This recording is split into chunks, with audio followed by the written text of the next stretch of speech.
With a runtime clocking in at over 3 hours, it might be easier to explain what doesn't happen in Avengers Endgame instead of what does. For instance, fans don't get bored, fans don't get up to use the bathroom, and fans don't ever want it to end, but it did end. And we're here to explain what that ending was all about. Here's the ending of Avengers Endgame explained, with lots of spoilers ahead.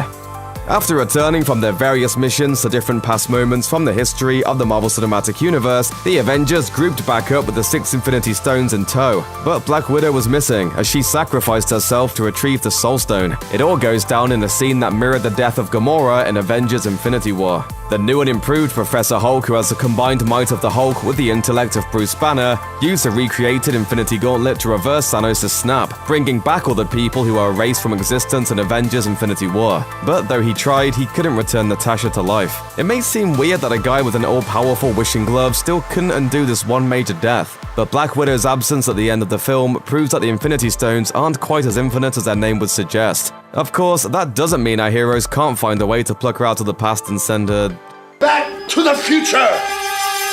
Okay, so here's where things get weird. On their trip back to 2014 to get the Power Stone, seen in the beginning of Guardians of the Galaxy, our timeline's Nebula was captured by Thanos, who secretly replaced her with the evil 2014 version of Nebula. Having infiltrated the Avengers headquarters, evil Nebula then summoned 2014 Thanos and his armies using the time machine. They blew everything up, with evil Nebula getting a hold of the new Infinity Gauntlet in a callback to the original comics. But then the good Nebula from the real timeline shot her younger evil self stone dead. Luckily, this didn't affect the good Nebula at all. So what does that mean? It proves that heroes' pasts can't be changed, and that alternate universes are probably something the MCU is going to need to sort out in Phase 4.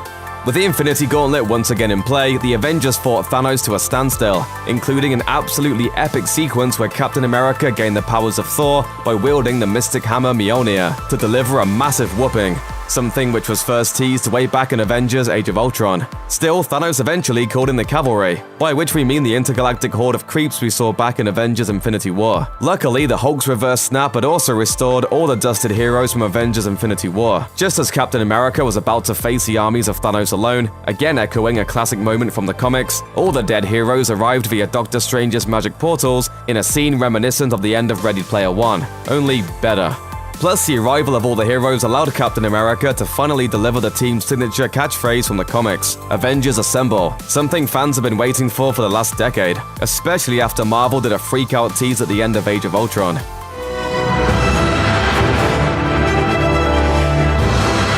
Avengers!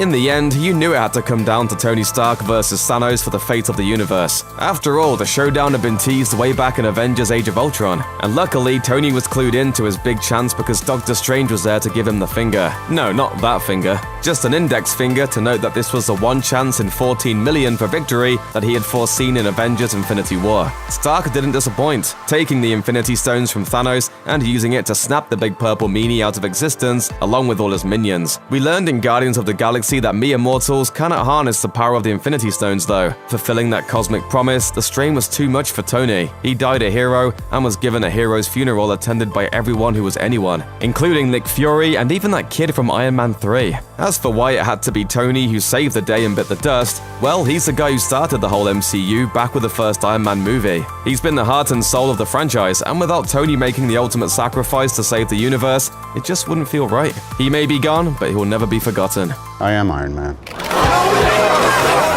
Following Tony's funeral, Captain America was tasked with returning the Infinity Stones to their proper places and time, in order to ensure that no more alternate universes were created. But in a big twist, Cap decided not to come back from his time travel jaunt. Instead, he returned to the 1940s so he could finally have that dance he promised Peggy Carter back in Captain America, the first Avenger. And then he stayed there, apparently marrying her and living a long and full life. You're gonna need a rain check on that dance.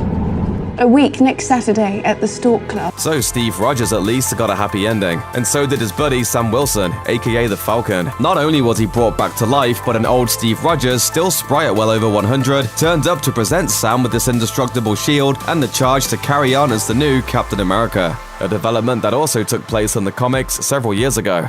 Tony and Steve might be gone, but one of the big three may apparently still be moving forward in the MCU. After wallowing in self-pity throughout the whole film, Thor finally seemed to get his act together at the very end and decided to head into space with the Guardians of the Galaxy, leaving Valkyrie behind as the new leader of the Asgardians. We also got a hint of what we might see when Thor and the Asgardians of the Galaxy return in Guardians of the Galaxy Volume 3, as their final scene showed Peter Quill searching for the location of the 2014 version of Gamora, who came through the portal with Thanos but vanished after the final battle. But that's just one of several loose ends Marvel will have to tie up in future movies. We won't have to wait long to see the fallout from Avengers Endgame, as the teasers for Spider-Man Far From Home suggest Peter Parker and Happy Hogan will be dealing in very different ways with the loss of Tony Stark. They aren't the only ones with things to work through though. After stealing the Tesseract again, Loki got a second chance at life that seems likely to be explored in the upcoming Loki series on Disney's new streaming service, Disney+. Likewise, Hawkeye has his family back, which is likely to be explored in the upcoming Hawkeye series on the same service. Meanwhile, Wakanda suddenly has its king back again.